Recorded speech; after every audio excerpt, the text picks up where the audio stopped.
Si votre ado refuse de se coucher tôt, voici un nouvel argument pour essayer de le convaincre. Le manque de sommeil entraînerait une diminution du volume de la matière grise de son cerveau, Marina. Et des chercheurs ont étudié le temps de repos de 177 élèves de 14 ans en région parisienne.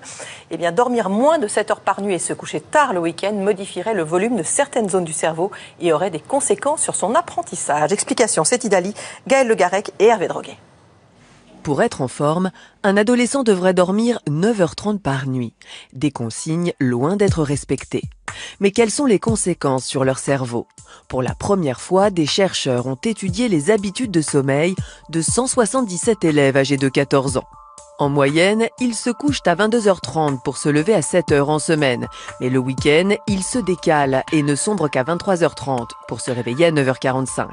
Résultat, à l'IRM, le constat est sans équivoque. Plus le temps de sommeil est court, plus le volume de matière grise est diminué, notamment dans ces 3 régions ici en bleu qui influent sur leurs capacités intellectuelles. Il y a vraiment une diminution de la substance nerveuse, de la substance grise qui est dans le cerveau, et dans certaines zones qui sont justement impliquées dans la régulation à la fois de la concentration, de l'attention, mais aussi dans la régulation émotionnelle. Et donc ça montre qu'il peut y avoir aussi une altération et qu'on est dans un énorme problème de santé publique, parce que là on est en train de jouer avec le cerveau des gens. Cette étude démontre clairement que le manque de sommeil altère la structure du cerveau, qui à cet âge est encore en pleine maturation. Et cela n'est pas sans conséquence sur les résultats scolaires. Les mauvaises notes obtenues par les élèves inclus dans l'étude étaient associées à une diminution de matière grise dans les régions frontales de leur cerveau. Cette spécialiste des troubles du sommeil incite les parents à se poser comme gardiens du repos de leurs enfants. Des parents qui donnent des consignes à leurs enfants d'aller se coucher à une certaine heure. Pour 80% des adolescents, ils suivent la consigne.